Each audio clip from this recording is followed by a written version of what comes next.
live. Small freak out. So it says that we are live, but let's give it a few minutes to see if it works. I almost wish you had eased this and not said anything. It's like, drop you right in. I immediately froze. Like, okay. Okay, so in case we are live right now, hello everybody. That's welcome to the live with the virtual indie book festival, Book Fest. Thank you for joining us. I have a wonderful panel of authors here from different subgenres of romance that are going to talk about all their books that they have written and, you know, books that they're excited to write in the future and things like that. So hopefully you guys know who I am. My name is Lisa, and I'm from Remarkable Lisa BookTube channel here. I focus on a lot of subgenres of romance, and I've recently dove into historical romance, mainly. I've read a lot of historical romances, but I also love contemporary, romantic suspense, and I also like paranormal and fantasy too as well in the fall months. So we have a wide range of authors here. So please start, Ari, if you would like to start. Okay. Not to throw you I'm Ari Reavis. I mainly write contemporary romance, but my latest is a fantasy romance. Named Amira, who her kingdom's on the brink of destruction and war, and her father's solution is to marry her to the king of their enemies. So she goes in search of a man known only as the Unspoken One, and she has to find his true name and summon him in hopes that he can help her save herself and her kingdom. Yeah, that sounds so good. I've actually looked at the Goodreads reviews for it, and I saw that all my friends have actually read your book and they loved it. It's fantastic to hear too as well. They're fantasy romance lovers, and I'm definitely going to pick that one up in the fall time because I'm a mood reader, and fall time is like the perfect time to enter that fantasy world. All right. So, Liana, would you like to go next? Sure. I'm Liana de la Rosa. I write historical romance. My newest that came out is this one right here. It's To Tempt a Scandalous Lord. It is a marriage of convenience. He is running for parliament. Actually, that's not true. He's already in parliament. He's running for prime minister. And she has been anonymously penning critical articles, or they call chapbooks, about his campaign. And he's determined to find out who's been saying all this stuff about his campaign. And when they dance together at a ball, they have a wardrobe malfunction and they have to marry. Oh, and no. So there was a lot of fun to write. It's my last book in this series that I had, and I'm kind of sad to say goodbye to the characters, but it was a lot of fun to write. So I'm happy to be here with you all. Yeah, we're happy to have you here too as well. And that sounds like it's going to be kind of like a fun enemies to lovers romance too. Mm-hmm. So I'm very looking forward to enjoying reading that one too. All right, so next one we have Fiona. Hi. Of course. Hi, I'm Fiona Zedde, and I write all over the place, mostly queer romance. I have my latest book. Other side. House of Agnes. And it's sort of enemies to lovers romance, age gap, and the main character is a notorious madam, and and then the enemy / lover is a reporter who is bent on bringing her down because she thinks Agnes killed her sister. And is luring all these innocents into this, sordid world and sorting them and all this. So everything is not as it appears. And so both characters are unmasked in certain ways. And of course, it's sexy. And it's two queer women and they get to know each other. And there are guns as well. Yeah, that sounds so amazing. That sounds kind of like a cat and mouse trope, like just chasing, trying to get away from each other, but also chasing each other down as well. I recently dove into romantic suspense, so I'm eagerly waiting to read your book too as well. I think that sounds so fun. A little bit of action and a lot of spice. It was fun to write. Challenging, but fun. Yeah, for sure. Okay, so we're going to dive into our I guess not our, because I'm not a writer, but everyone's challenges with writing too as well. So I'll remember to go back to you on that one for your book. But next and last, and but not least, we have it's Dria, right? It's Dria. Dria, sorry. Yeah, I'm Dria Andersen. I write all paranormal. That's my catnip that I really, really love. My latest novel is a novella, really, called The Alpha Affair. It's about a bear shifter who is getting ready to become alpha. He falls in love with a witch. They have to keep it a secret because they're, two creatures that don't mix type of thing. So it's a cute little easy romance between the two of them, besides the secrecy. Very hot to me. I enjoyed it. I'm sure it's really hot. But I love the two of them. They're like my favorite characters that I've written so far. So it's That's very so cute. low stakes. It is. I needed something that was very short, very low stakes. You can sort of escape for a couple of hours, and it's just like the perfect novella for that. Yeah. So it sounds like obviously it's a forbidden romance because they have to keep their a little bit of office romance, a forbidden romance, and the fight is for her to keep it secret while he very much wants to tell everyone. So they're at odds. Cinnamon roll. Yeah, he's a cinnamon roll. Like he's a sweetie pie. Yeah. That's so good. I do. I love them. Perfect. I've also, for the viewers who are watching right now, I've also listed all the authors and their books in the description box. So definitely go check out the websites and also check out their latest releases that we just talked about. Definitely add it to your TBRs and your Goodreads too as well. So let's get started with our first question, which is, who inspired you to write romance books? So anybody can just hop in. Just feel free to just jump in. Very casual chat. Don't be shy. Well, I was inspired by Frances Ray. She's a Black author. She writes contemporary, wrote contemporary because she's passed on. But she was my first taste of Black romance, and it's very glitzy world, and I love her. Like I those are my comfort reads. Like I still read her books. I maybe read them 15 years ago, and I still read them like at least once a year. Like she made me say, okay, let me try this also, but with like creatures. You know what I mean? So that's so good. Yeah, I love her. Okay, I have to add her to my TBR for sure. For me, go ahead. Nope, you go. I would say Bethany Chris. She writes really unapologetic romances, and she writes characters that some of them you hate in the beginning and then you love by the end, and her books really take you through like a range of emotions. So that's who I would say inspired me. And did you just like read her books like growing up, and then that's how you got into? No, I read them. The first one maybe about, I want to say 6 years ago. And she has a lot of them, so I made sure that I read every single one in a short amount of time. Wow, that's incredible. I guess I can go. I actually had no idea I was interested in being a writer.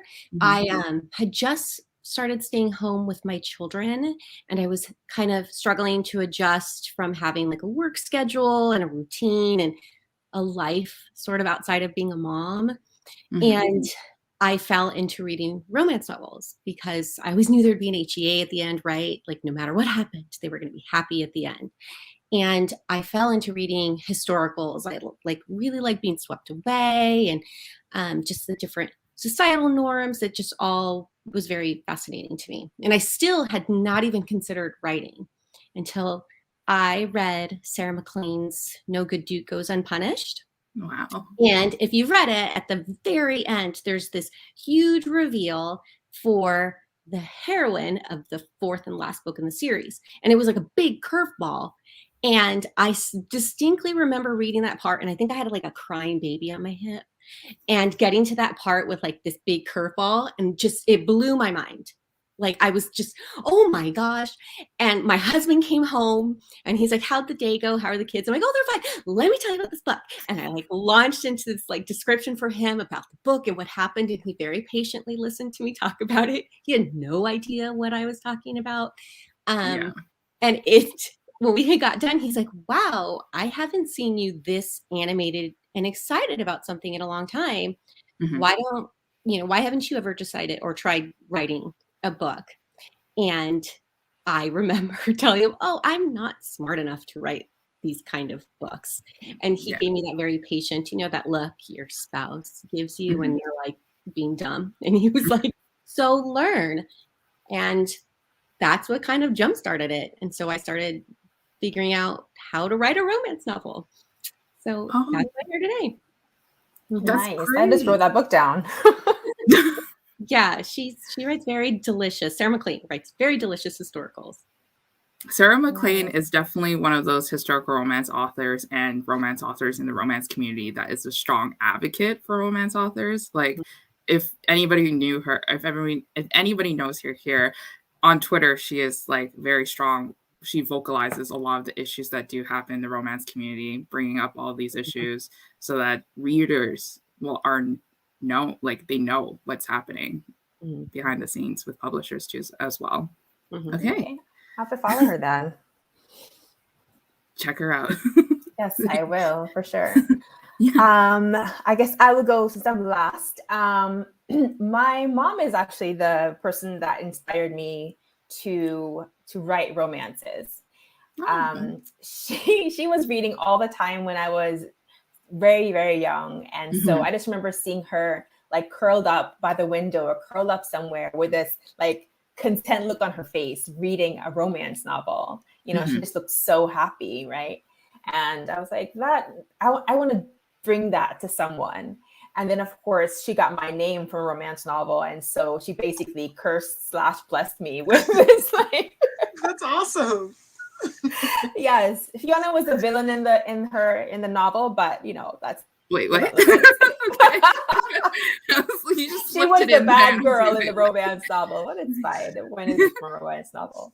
Did she have a redemption arc, like the villain in the novel? No. Okay. She was just there being mean, but okay, but the name is pretty, so it's fine. It's fine. It's totally fine. So she liked it, and here I am. That's amazing. That's really great. So what I'm hearing is that everyone kind of has a very strong support system, obviously, in their lives to continue writing as well, to kind of build that up. So that's really good.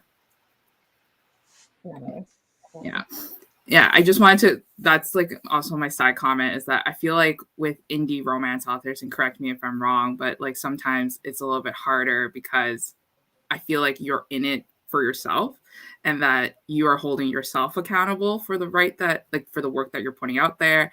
And you are your own marketing publicity, team that has to figure out all the logistics with publishing a book. So it's good that I'm happy that everybody kind of has that support system at home to really help them achieve their dreams, which is putting the words from their head onto the paper and publishing the story that they want to read themselves. That's really great.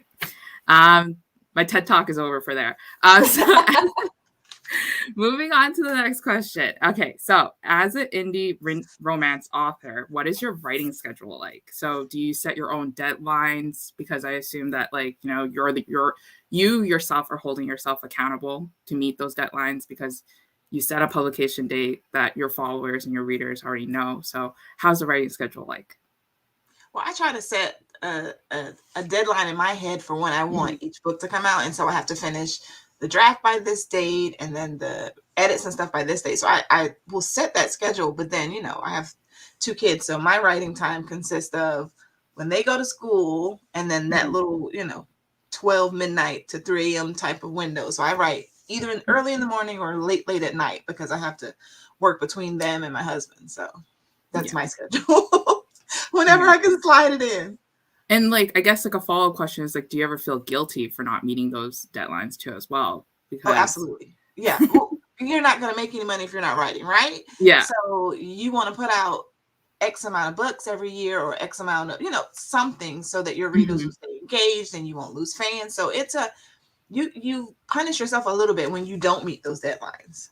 So I try to set it realistically so that if something happens, then, I have a little bit of padding, but there is the guilt in that because you're not, especially when you get close to your deadline, because then you're in your office squirrels away for longer than you normally are. It's not you're like, oh, I'm not doing this anymore. I have to, so it's the same dance that every person does when they have other obligations outside of their passion. Do you know what I mean? Yeah. Yeah, for sure. Totally understand that.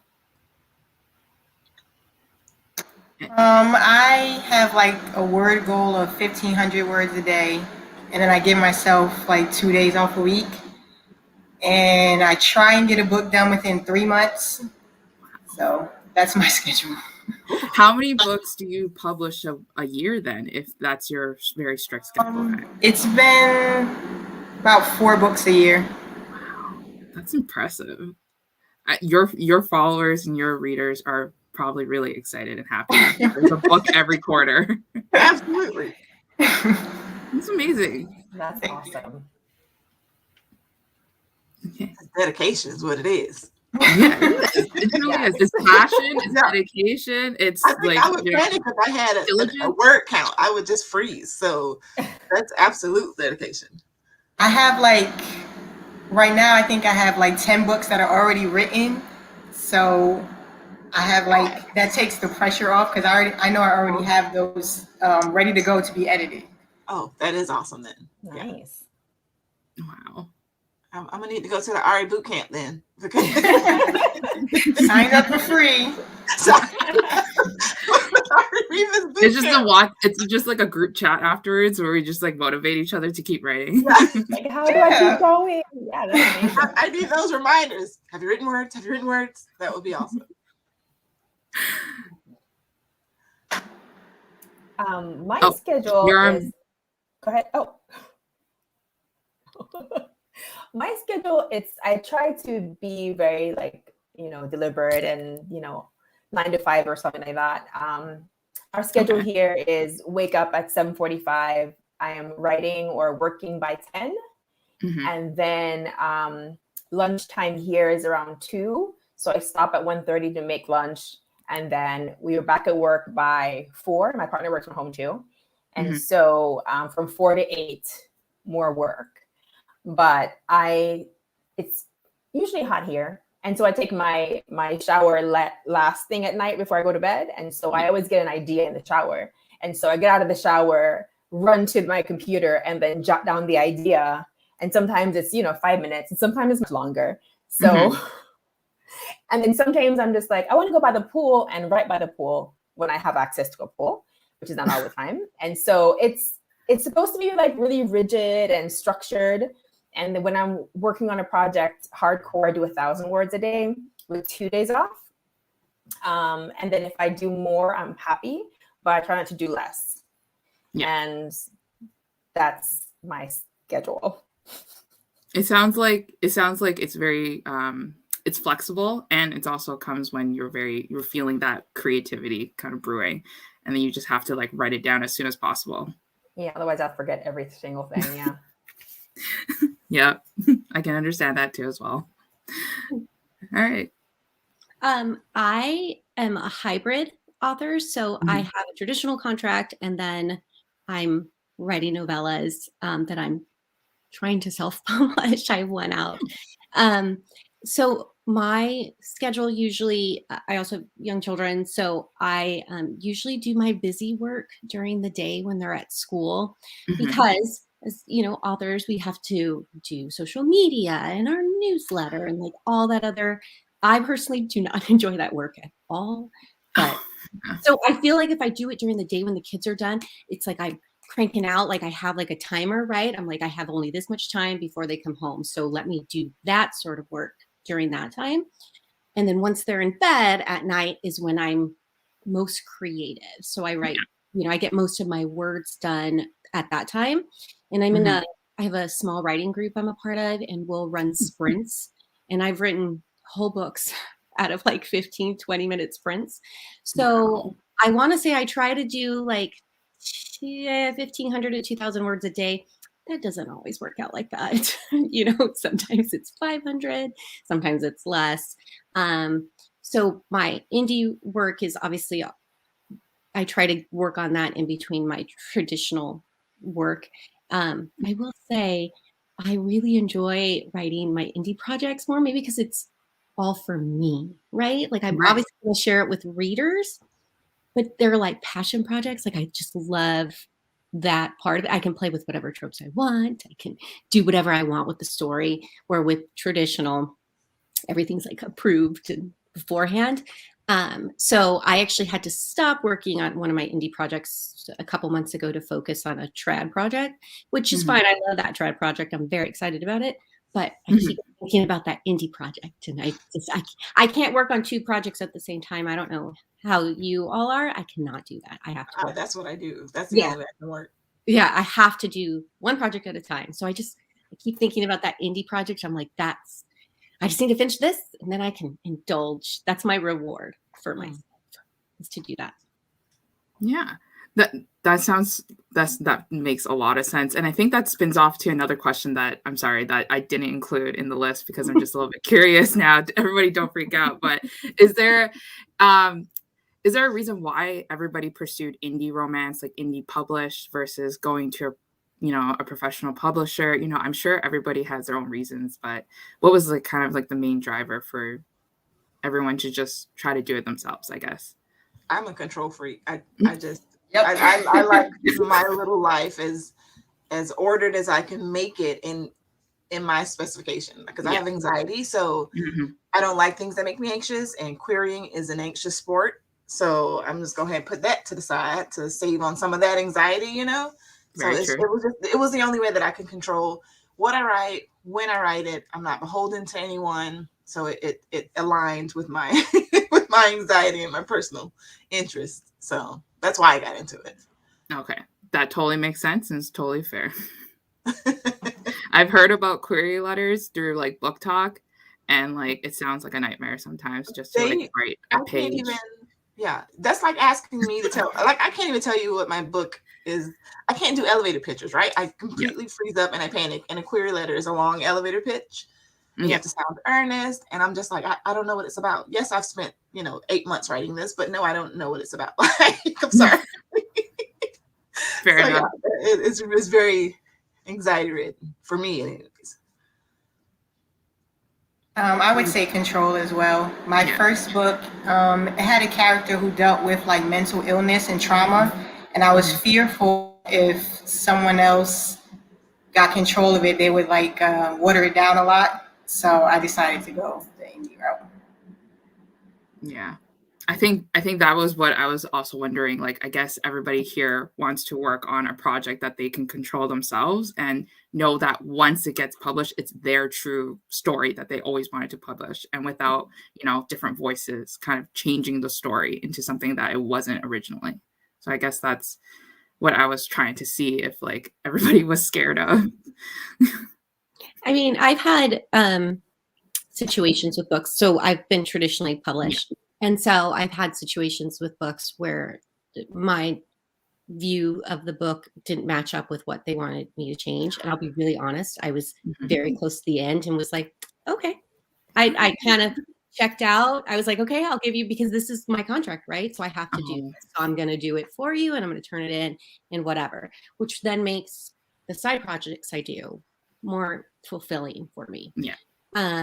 Now, initially, I queried, and I was very blessed. I have a great agent. She's awesome. But to get that agent took a while and lots of rejection, so much rejection. But now I have this great person who's my advocate, and I really enjoy working with her. And then once you get an agent, then you have to pitch to publishing houses, right? And then that's more rejection. And it has not been easy. But I really think that especially if you're for newbie writers who are interested in like publishing a book, whether you do indie or you want to try trad, I think you have to define what success is to you and what you want out of your career, because it might be something different that for person to person. And so my goal was always to do hybrid. Like I'd always hoped that I would be in a position that maybe I would gain a readership doing traditional publishing that could transfer over to indie, and that then I could have fun, like writing the fun kind of books I want to write. Like I think of Katie Robert. I don't know if any of you guys follow Katie Robert's career. Like that's amazing to me. Like that she started here and now she gets to have all these amazing projects that she does on the side. So that's always something I'm kind of slowly working towards. Maybe one day.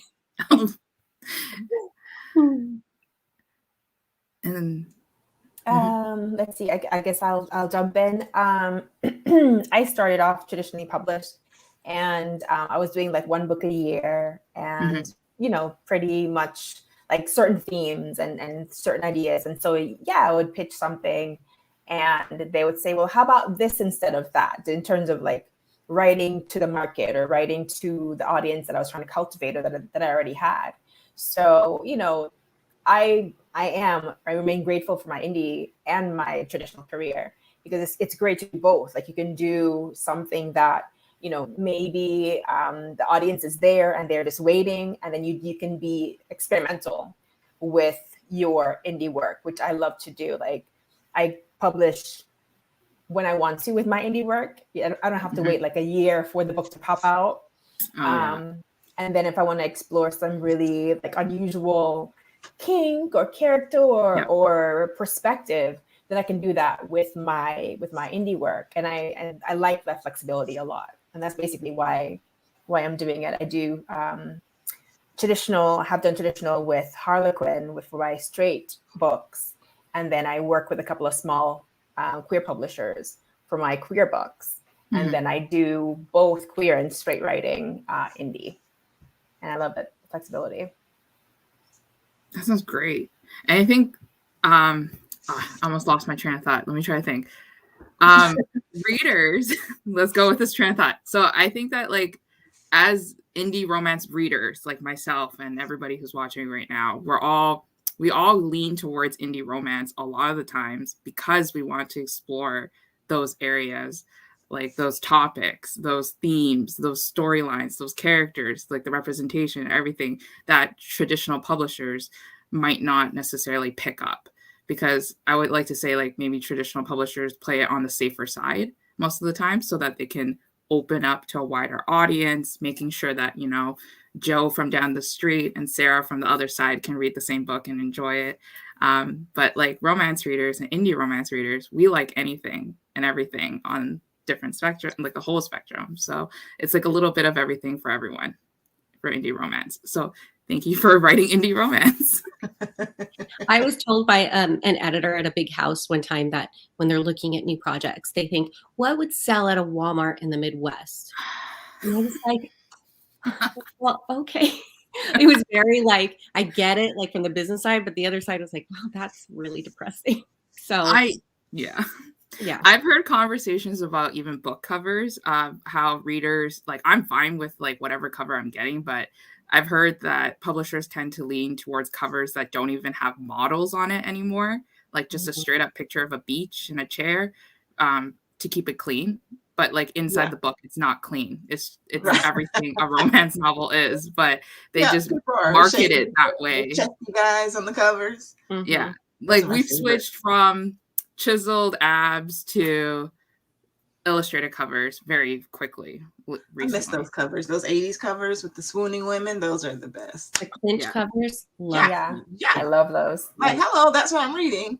But I can see how you might not want to be in a subway with the guy's chest out. I personally don't mind, but I can see I don't care. Show me all that. I think we're all very pro romance, like readers. We support every romance, and there's still the little stigma with reading a romance book, so they try to hide it, which it is what it is. So they have to appeal to everyone.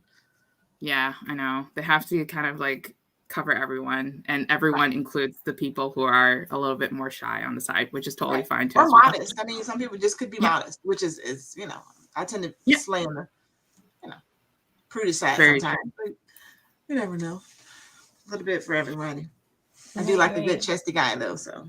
But I do also enjoy. I don't know.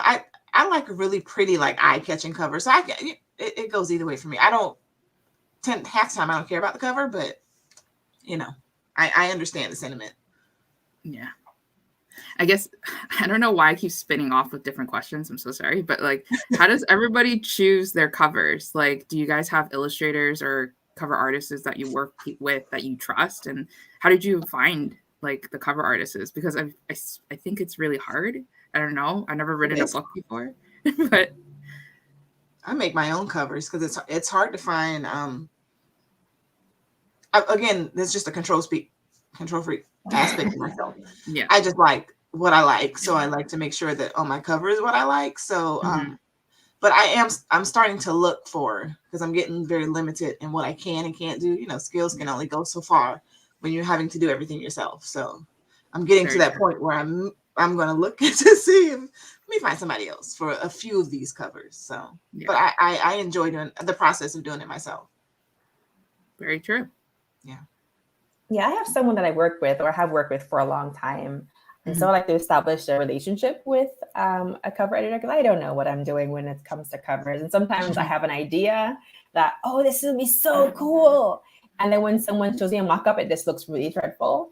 So I don't trust my own instincts about covers. And so sometimes I try to do like, a to market kind of thing, like the chest thing is in, or no, everyone's a cartoon now, or no, everyone's like, a bicycle on the beach now, or, and so it's trying to see what's in. But typically for my books, it's usually a woman, sort of sensual, and with maybe some sheets in the vicinity. The sheets are very nice.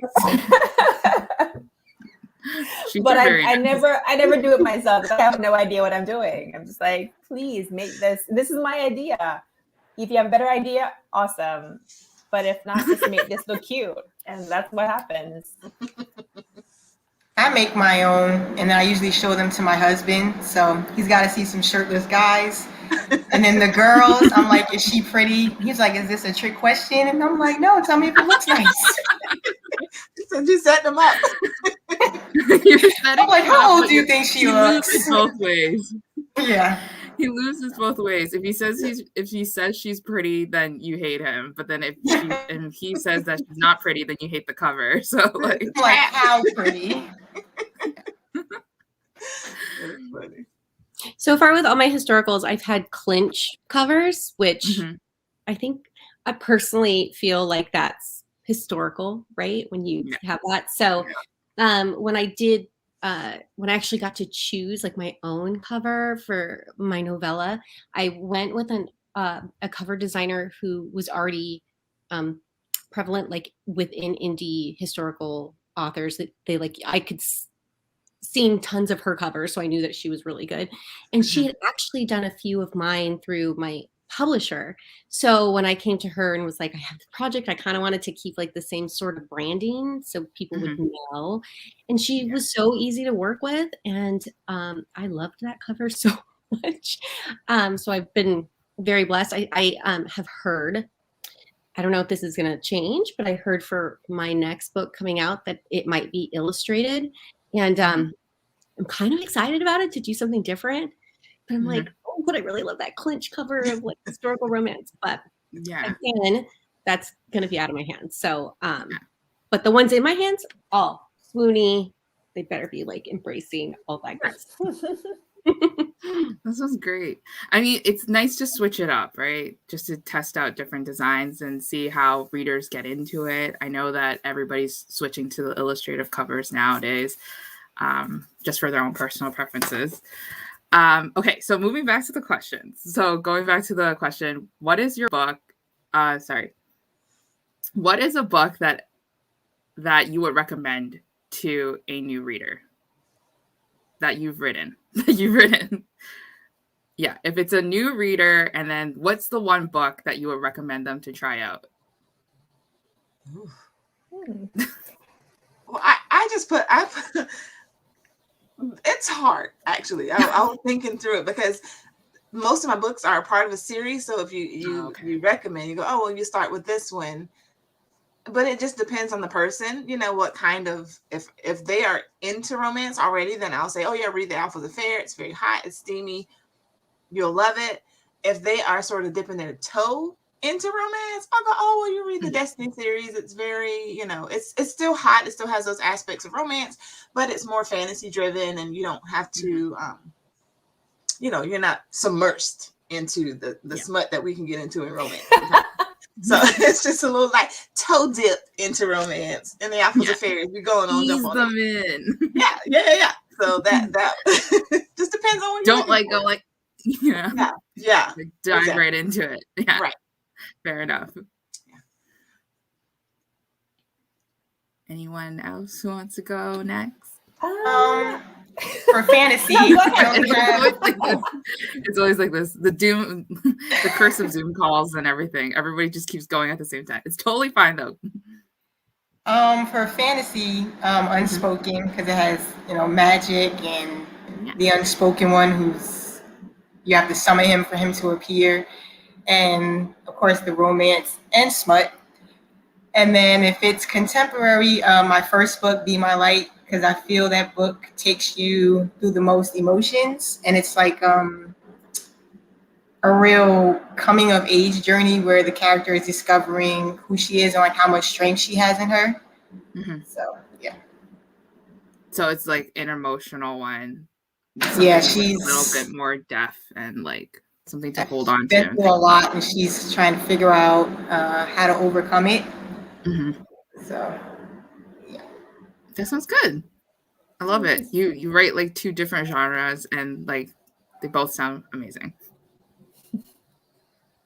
For me, I would recommend someone start with my latest book, because I'm trying something new. At the same time, it's been doing so well, and it's getting all these awesome reviews, and it's something that I just dove into, and I'm really excited about it. So when someone's like, "Oh, what should I try?" I'm like, "I just did this amazing thing. You should completely crack it open and dive in."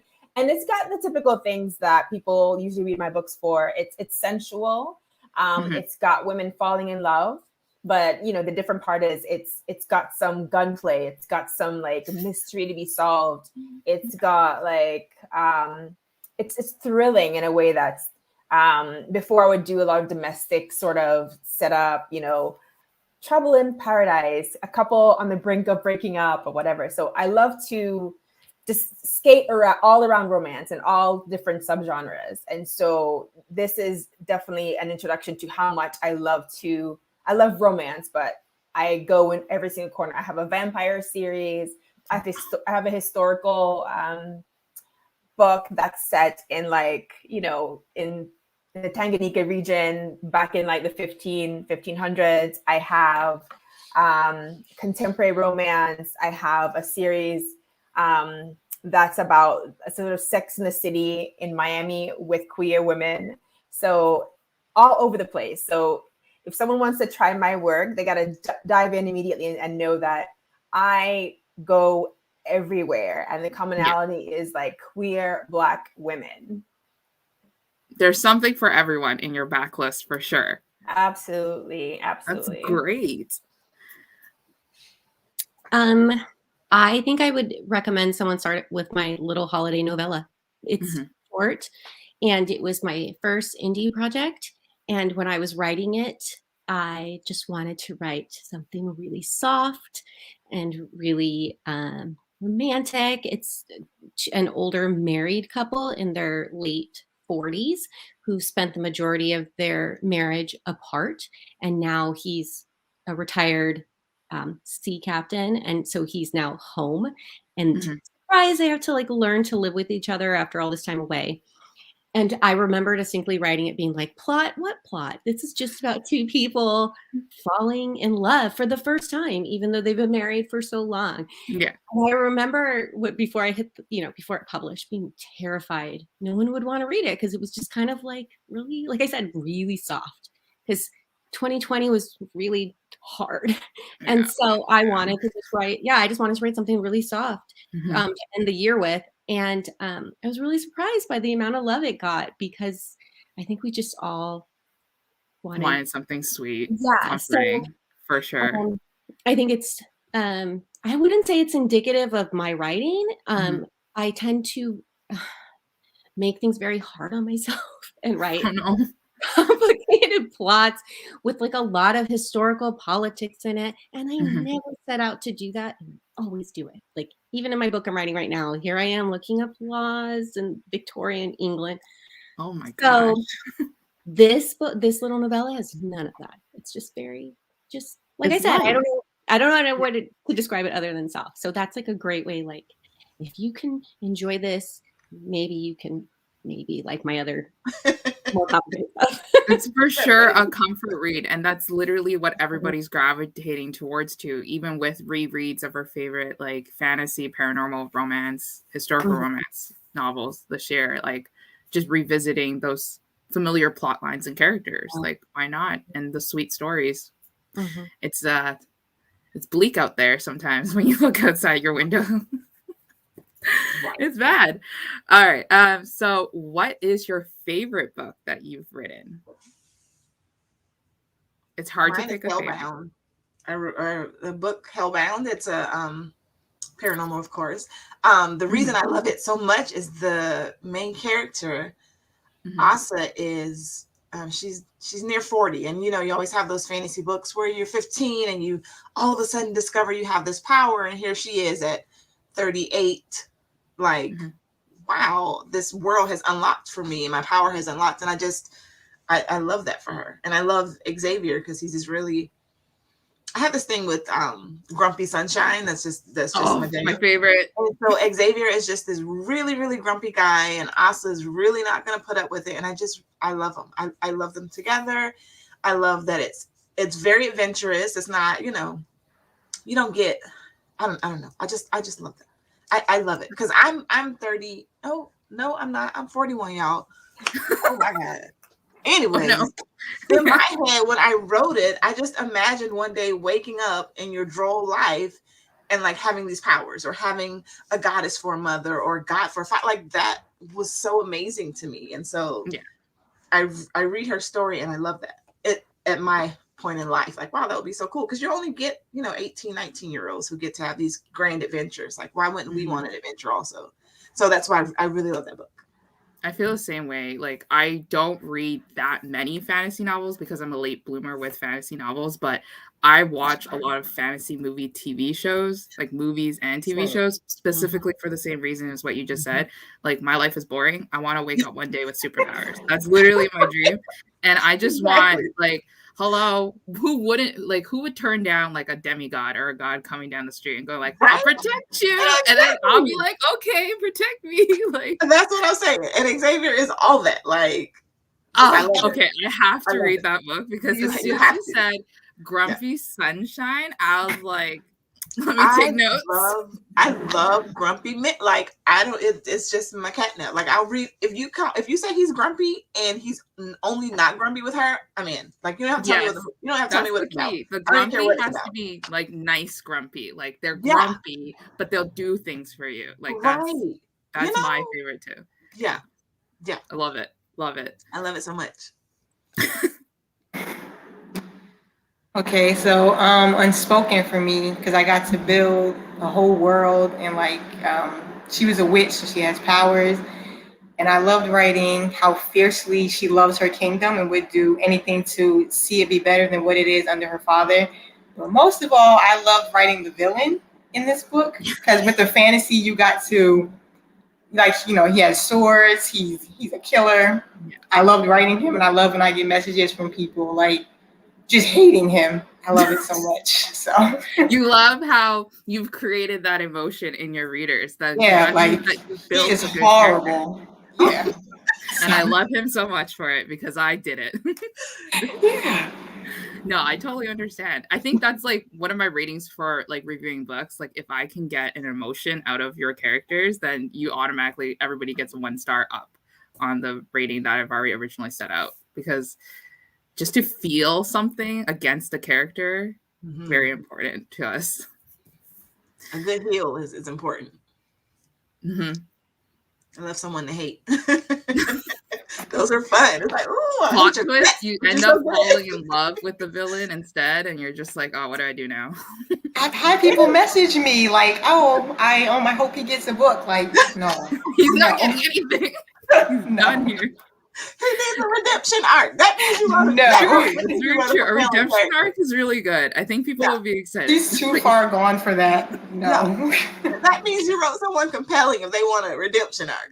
Yeah. Maybe.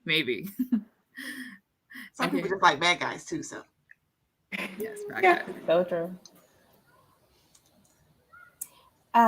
So my favorite book actually was my first book, Bliss.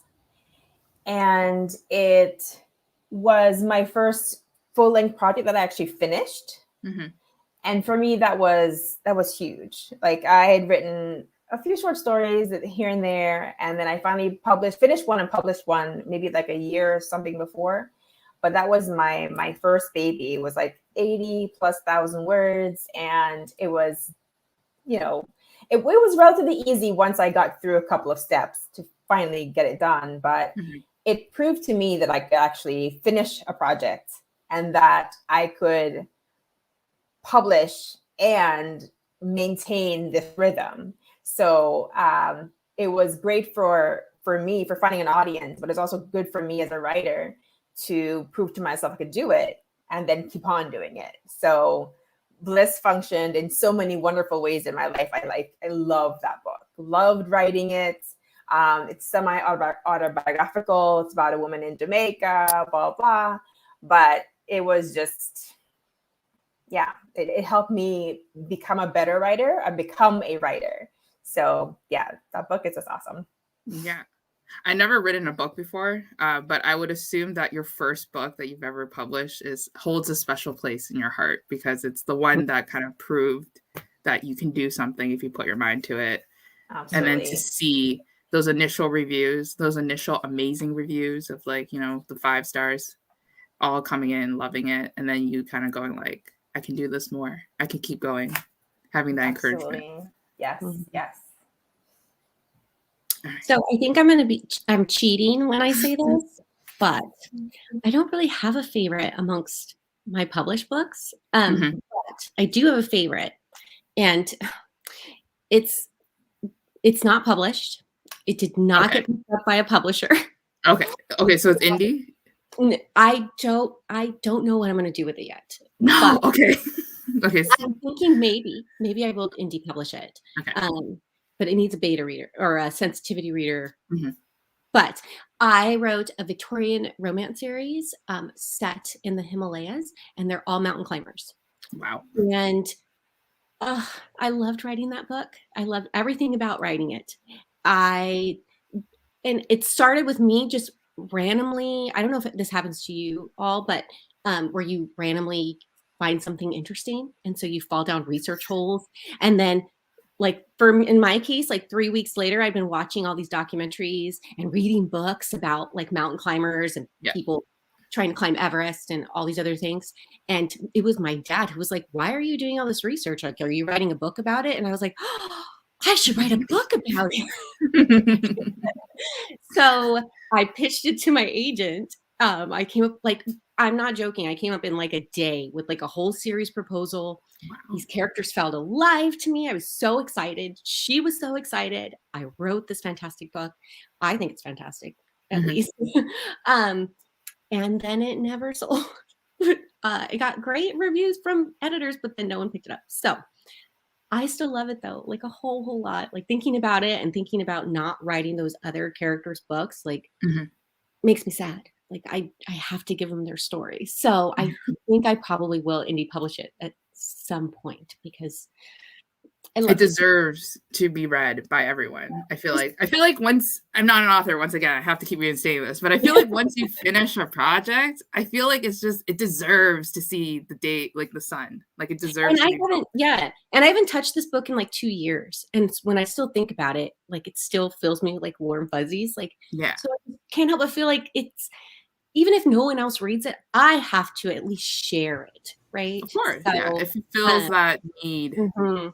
So maybe we'll see what happens. I hope. And so. I was going to say, there's a popular series going around that I forgot the title of it, obviously, because I suck. But that was just some self-deprecating humor. But there is a series that's going around that is I think the book is called Uncharted, and it is like exploration and like wilderness, and my friends love it. Adriana Anders. Yes. Adriana Anders. Yeah. Yeah. And it's like it's taken up my feed on my Instagram, so there's an audience for it. I feel like anybody can write an audience, like can pave the way for that wilderness mountain climbing trope. Maybe one day, I hope. It sounds like everyone's really busy right now too, so yeah, so it makes sense that everyone has to pace themselves with the publishing schedules and things like that too. So moving on to our next question, what keeps you, or who keeps you guys motivated? I know we talked about the writing schedules, but like, is there anyone, like I've heard writer support groups too as well. Is there anybody that actually like pokes at you and makes you keep writing, or maybe it's yourself and with the diligence? I don't think I can imagine not writing. I would say that I keep myself motivated because I have all these stories in my head that have to come out.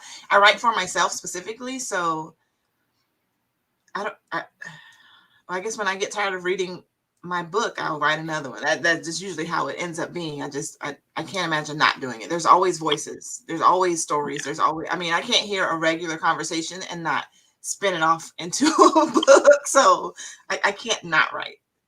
So no, that makes sense. But I probably should get a group of friends I could, lament to, but I can't imagine not writing. I think I'm with Dria, same thing. Yeah. I write for myself, I write for my readers, but I also it's my hobby, it's my passion. It's also what I do in my downtime. I read and I write in my downtime, and it's just like I write and it makes me feel good. It's my therapy. It's so many things. It functions in so many ways in my life that I can't imagine not doing it. Even when I'm, frustrated by a book and the characters won't do what I need them to do, I would go and work on another book or a short story or something to sort of like get myself out of that, like that hole or that negativity or whatever. It's my passion and it's my obsession, and I can't stop. Yeah. And I have like a bunch of notebooks with books plotted out. So I have a fear that I'll never get to write all those books. So I need to write this book to get to those books. Yeah. So it needs to get done. I have some good friends who, when I'm feeling like, why am I doing this? And why did I ever think I could write a book? And at least for me, I always get to a part of the book writing process where I'm like, oh, why did I think I can do this? This is terrible. And it's nice to have friends that I could turn to, and they're like, remember you said that last time? And then you loved it when you were done. And I'm like, oh, that's right, I did say that, because it's part of my process apparently. And I'm also very much motivated by the need to get better and be better than I was before. And I like that I can look back at my first book and be proud of it because it was my first book, but also know that I'm a better writer than I was then. So if I keep going, I'm like, how much better could I get if I just keep working and trying harder? So that's a big motivation for me too. True. I feel like everybody starts somewhere too as well, and it does get better over time. I mean, I read older works from my favorite authors, the first books, and I see how much they've grown with their skills and, and developing their worlds and characters as well. So that's really great to hear. So next question is, who is an indie romance author that you love, and a recommendation that maybe viewers right now can jot down? Oh, I have two. My first one that she is my coach in my head. She probably didn't know it, but Christina C. Jones. She's like CCJ is like yes. I'm obsessed with her work ethic. Like, she is constantly going. I learned so much from her, and then on top of that, I love her books. So in my head, she's my Oprah. So I'm like, whatever she's doing, I'm like, well, let me try to do this too, because she's doing it and it's successful. So it's her. And then there in the paranormal side is Suzanne Wright. She was the first person that I realized I was reading indie, because she puts out all her books and she writes these super dope alphas that are like growly and just amazing. And if you love paranormal, then you will love Suzanne Wright. Like, she's amazing. So those are my two recommendations.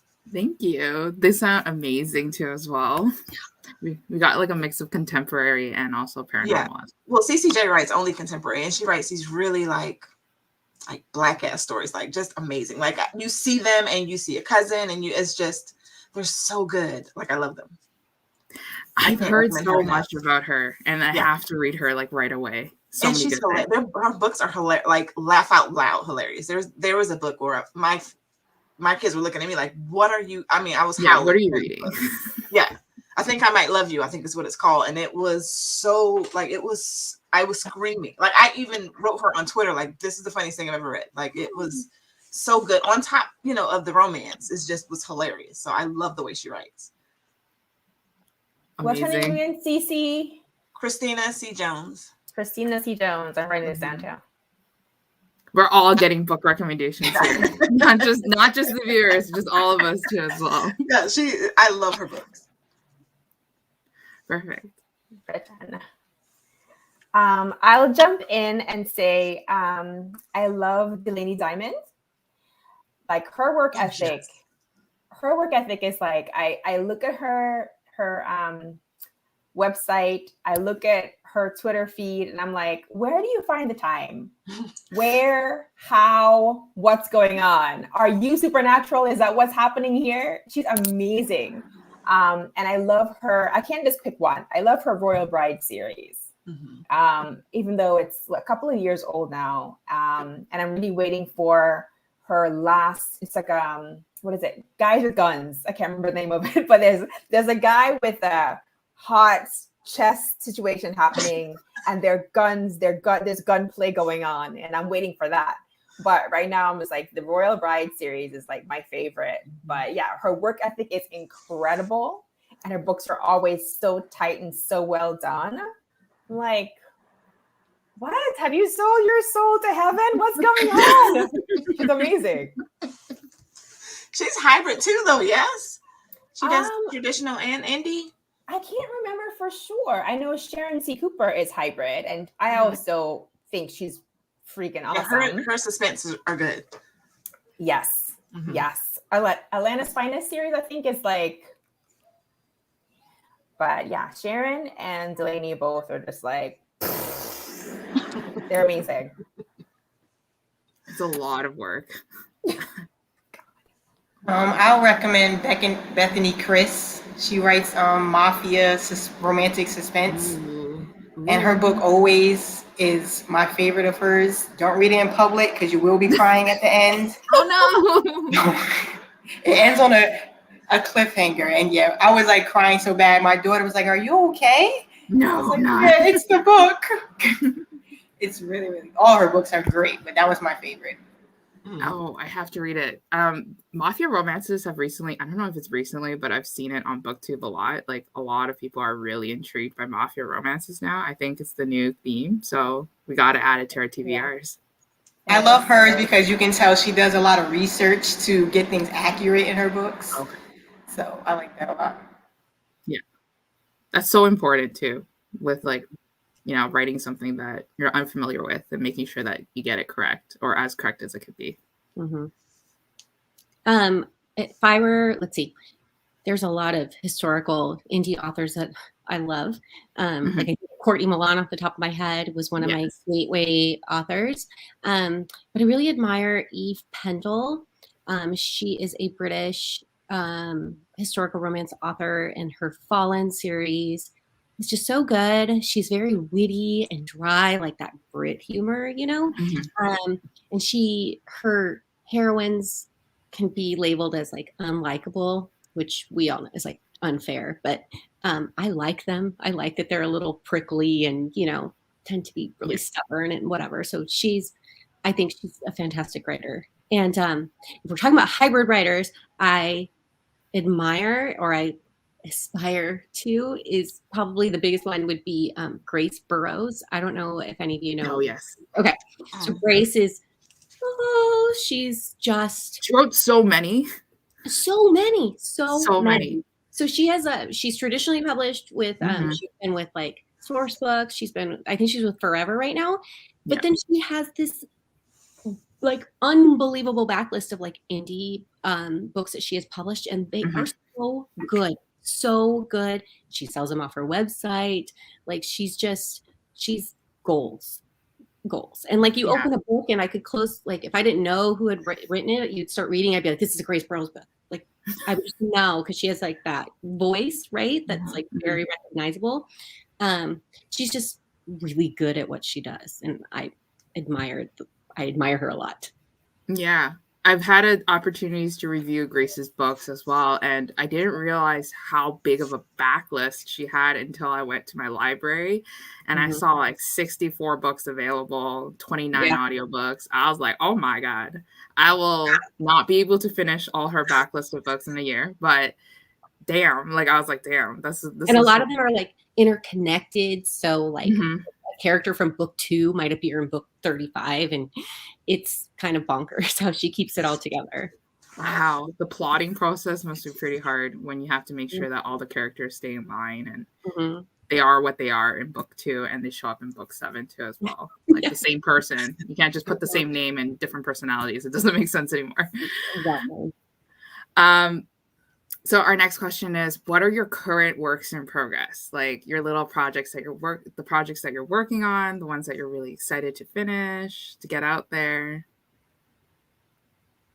Well, I have a book I'm supposed to finish. I need to finish my series. I'm supposed to do that, but I have this project that is about this group of witches in Georgia, and it's very it's country as hell, and it's got all this root work that's very natural to Southern Black people, and I'm like so excited about it that it is shutting out everything else. Like I had 3 books planned in order. They were already written on my calendar, and these ladies were like, no, we're coming through, we're pushing through, and this is what you're going to do. So I'm like very excited about it. Their grandmother passed, and they've inherited her estate and all that entails. So I'm over the moon excited about it.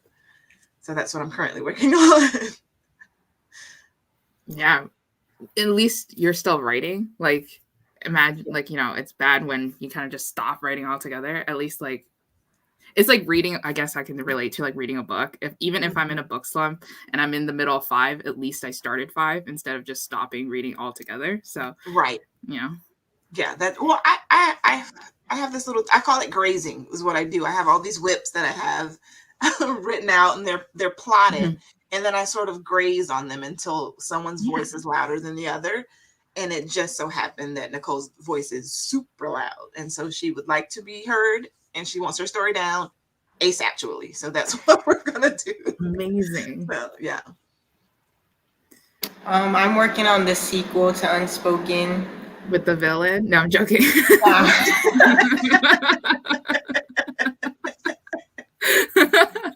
I'm joking. He's oh no, he's out of here. It's the main character's son for book 2. I'm like 100,000 words in. Oh, Just yeah.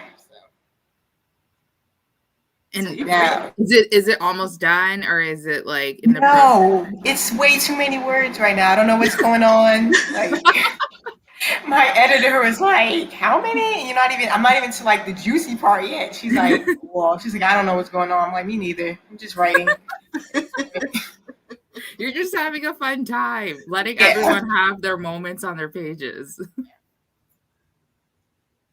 I love that. Okay, so I'll go next. I am working on the sequel to my surprise to me, indie book from December called Femme Like Her. That's the book from December. So Stud Like Her is the sequel that's coming out this coming December. And it's these 2 books explore the ideas of queer women who identify as like femme or stud, and what that really means, and how much those labels box you in or set you free. And so the first book that I finished, the one in December, this past December, ended up being sort of funny. Like I was lucky enough to get an audio and color grant and got the book made into an audiobook, and it's freaking hilarious. I had no idea. So What? I feel a certain pressure to make this new one kind of funny as well. But so far, it's not really funny.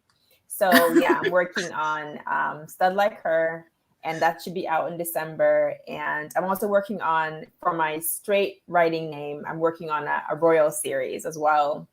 Royals in a native African country. I love royal romances. They're always so Me fun.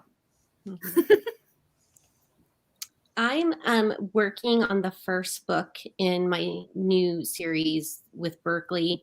Wow. It's my first time writing Latinx romance. And Wow.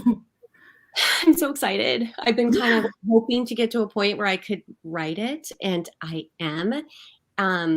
So it's three sisters who flee Mexico when the French invade in the 1860s. And they flee to London, where their uncle is the ambassador from Mexico.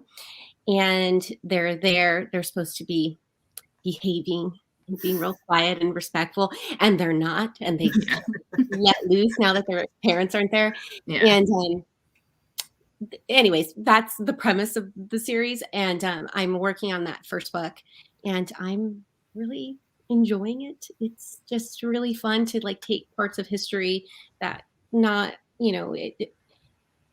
aren't always told in historical romance books, and be able to introduce them to a new audience, but in a setting that's familiar, right? So they're in ballrooms and whatever, but they're very different characters. So it's and I get to explore some of my history, like my family's history, and that's been so great. So I'm really loving that. That's due in December, and then I'm going to start work on my next indie novella that I had already started working on. I had to stop working on it, so I'm hoping that will be out next summer. Wow, that sounds amazing. Congratulations on your traditionally published contract with Berkeley, because like that's a big deal. I feel like. Sorry, there's like a motorcycle happening outside. Thank you so much. Just ignore that if you heard it. But what I was saying was that indie romances tend to have so much diversity. Like we talk about everything and anything, social issues, anything that's important. And I think obviously now traditionally published are jumping back on that wheel a little bit late, but they're looking for more voices and exploring different areas of topics, because that's what readers want. Readers don't want sometimes the cookie cutter stories anymore, and we want more diversity and reflection and talk about those topics. So that's great. I'll tell you right now, I lucked out from Bridgerton, the success of Bridgerton, and how well it did for Netflix. And so editors were looking for something that was familiar but also different. And I just wanted to have a project that could slide in there and be like, ta-da. So I'm very excited about it. I'm very excited about everyone's works that are happening right now. They all sound amazing. So our last question that we have for today is, what's the toughest part about being an indie romance author? Top of your head. I assume that there's a lot of tough things that do happen because you are your own team, but I would say promoting myself. When I talk about other people's books, I'm like, this is the most amazing book in the world. Go read it right now. What are you waiting for? But then when it's mine, I'm like, please read this book. Like, I don't know. I have a real problem with that. If you have time, this is also my book. It's a conversation. I'm like, I don't want to put it on my Instagram too much, but anybody else's book, it's in my stories, on my feed, it's everywhere. So I need to work on that a lot. It's a skill. You have to develop that kind of a persona of being a little bit, look at me, I guess, like the spotlight. And you have to do it, because who else is going to really do it, right? Yeah. I was gonna say same. Promotion is the hardest part, but in part because I'm very introverted. So if I'm one of those people who really don't speak until spoken to, so if you don't even ask, we can go 10 years being friends and you'll never know I'm a writer. Like, it's just that the kind of person I am.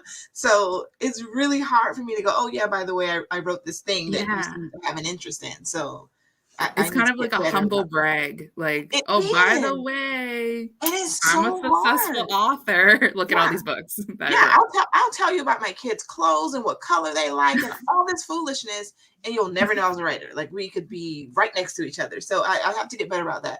But then it's the whole thing of, like you said, you're your whole street team. So you have to do the marketing, you have to do the social media, you have to make these pretty pictures, and all. It gets overwhelming. Yeah. So that would be the hardest part, but it's part of the. I like it, but it is hard. I do enjoy the little tiny things that go into it, because it you know, but it is hard. Yeah.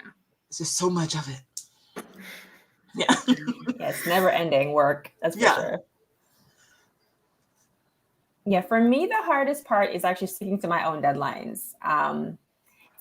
And that's part of why I really love being a hybrid writer. So I can have a contract and a deadline for a book right there, and I can slot in my indie stuff, because a lot of times those deadlines for my indie work are just like pass me by, and I'm like, okay, oops, but the other people, they're like, okay, we're not gonna accept an oops. This is your Like the deadline. time. You need to get it together. And so sometimes with all of that, I end up having a couple of contracted books like come out pretty regularly, while my indie stuff is just sitting on my desk, like waiting to get its attention. So this the hardest part, like giving my indie projects just as much priority and attention. When it gets to like the final stage, I can write them all day long, but then it comes to like, okay, I got to send it to my editor. Oh, I got to do this. I got to do that. I got to get this cover together. It's like, oh, it was due 2 weeks ago. So that's a big challenge for me. Can I just say, yeah, me too. That's my answer too. I struggle with the exact same thing. It's so easy to be like, oh, I'll just bump my deadline back, and because I'm focused on this. And I'm trying to be a lot better about that. That's how I am too. And also too, the marketing aspect of it, I hate it. Like I have so many articles saved that I'm supposed to read about creating Amazon ads and how to do Facebook ads. And literally I start reading like one line and I'm like, nope, I can go read something else. And my brain is like it's impossible for me to like read those. But I know that would help me. Like I know. But I'd rather go read fan fiction or something else. Or write a new book. Like exactly. Honestly, it is a lot of work with like social media, promoting yourself, making sure that your voice is being heard and all that stuff. So honestly, it's hard. I don't understand. Like you guys are super women for even like doing all of it. Like, yeah. Because when it comes time to marketing, that's about the time when I realize I should dust my ceiling fan and make it discover a new hobby just so I don't have to market. It's like I'll sit down, I'll open Canva, and I was like, oh, perhaps I should clean out my air conditioning vent. Like it's ridiculous. Like it's the hardest thing to do. I like making the teasers. I just don't like posting them. Yeah, I have this teaser looks great. I just don't want to post it. I just posted one on Monday. Yeah. I don't know.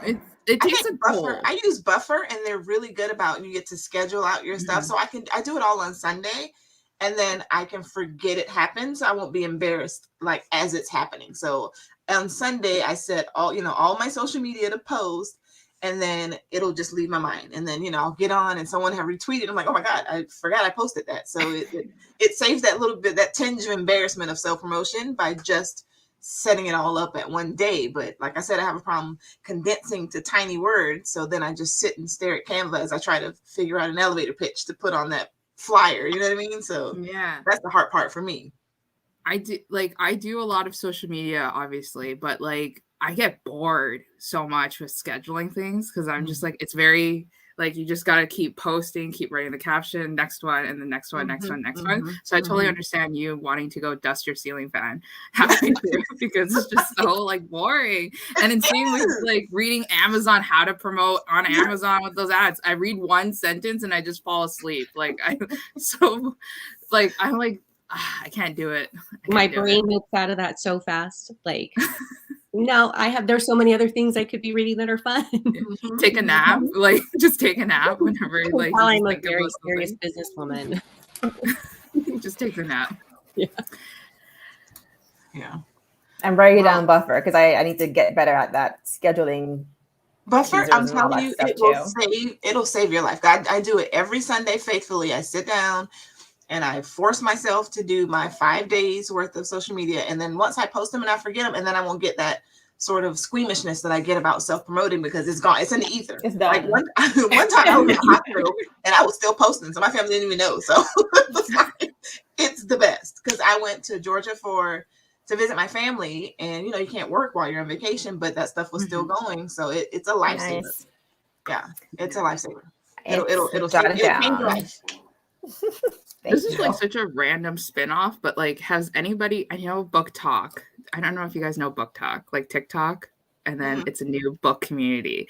And the reason why I bring it up is because I recently did an experiment with Book Talk, trying to get followers on Book Talk to see what the hype was about, because now it's in Barnes and Noble. Now publishers are turning towards it and they're using it to market their books.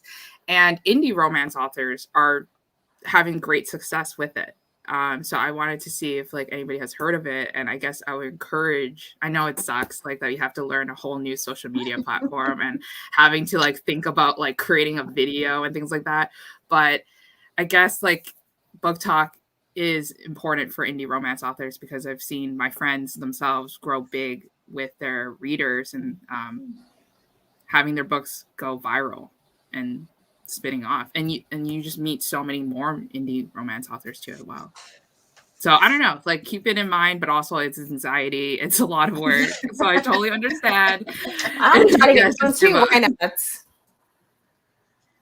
Yeah, it's on my list to try, and then I keep putting it off. So I just keep, I never know, I don't know what to say written wise. So. But I thought I would just bring it up because I just get so excited when I see so many indie romance authors who didn't find success through like marketing themselves, but then Book Talk and the viral algorithm made them have that leverage and that success. So like I feel like I should tell everyone here who doesn't have Book Talk to go try it out, even though it's just so much work. It's just so much work. I definitely saw it at my Barnes and Nobles, and then they had Ice Planet Barbarians on there, which I love that book. And I was walking with the kids, and I doubled back like, is that Ice Planet Barbarian over there? And then I went up to the counter, and the guy was looking at me like, he's looking at the cover and looking at me like, okay, like. Hey, just Ice scan Planet it. Barbarians is Ice Planet Barbarians. It plays into a specific thing, and I love it too. No judgment for those. I'm like, what's up? People keep talking. I see it cross my timeline all the time, and I haven't read it yet. It is amazing. It's on like book. I think it's on like book 35 at this point. Yeah, it's like Ruby Dixon shenanigans, and I'm like, I keep seeing it, and I'm like, hey. They're a blast. They're like crack, like that crack read that you get. They're fantastic. I'm waiting for the next book to come out because we don't know who the hero is. And Ruby just like posted like a teaser on her Facebook page the other day. It was like a not safe for work scene, and she took out the hero's name. And so everyone's like, who is going to be the hero? And she's very good at what she does. We'll say that. I don't know if, like, correct me if I'm wrong, but I feel like she was, like, the author that kind of did the alien romances first, or she was the first very successful alien romance sci-fi indie romance author. I don't know where that train of line was going, but so it's interesting. If you want to try Ice Planet Barbarians, it's something to explore. It's a fantasy for sure, like just thinking about being abducted, put on a different planet, and there's just these like really tall, handsome men with very broad chests. So they just happen to be blue. Yeah, they're just blue. Everything else is and they have skirts. They're a little bit big. Some of them have horns. Yeah, but it's good. It's good. So I think that is it for all the questions that I do have. We can go around, have our closing remarks, but thank you so much for joining me in this live and also having this conversation with me. Truly enjoyed the conversation, had many laughs, had many book recommendations. It was a great, fun time. Thank you, Lisa. Thank you, guys. I enjoyed myself. I don't have any closing remarks. I didn't prep closing remarks. Sorry. I didn't practice any closing remarks too. I was just like, how do I end this? Like, it's just a bunch of us just having fun chat. Got questions, no closing remarks on the notebook. We can share our social media handles of how people can find us. Okay. You're good at marketing. Yeah. Right? Because I'm like, what are my social media? I think on Instagram, I'm author Dria Andersen. And then on Twitter, it's A Andersen. I think on Instagram, I'm author Dria Andersen. And then on Twitter, it's I think that's it for Adrian. I think on Twitter and Instagram, I think they're the same. It's KAZY_Ari Reavis. I am Fiona Zedde everywhere, like at Fiona Zedde, like Twitter, Facebook, Pinterest, wherever. So I'm relatively easy to find. And find me. I'm at Liana in Bloom on all the things except TikTok, but we'll see now that you've plugged it. So maybe I need It's another pressure thing, but I swear, I mean, I hopefully will see you guys on my timeline for TikTok and see you guys go viral. Like, I've seen so many like indie authors with like they're just snippets of their books, and they sell like thousands of copies like easily because they're just so enticed by the snippet of the book. But check that out. Yes. So thank you for everyone for joining us today. Once again, all the links are down below in the subscription too as well if you want to check out the authors and their wonderful websites, and also jot down all the books that we've discussed today. All right. So everyone have a nice, lovely Sunday afternoon. Awesome. Bye, guys. Thank you, guys. Thank you. Have a great day. Everyone.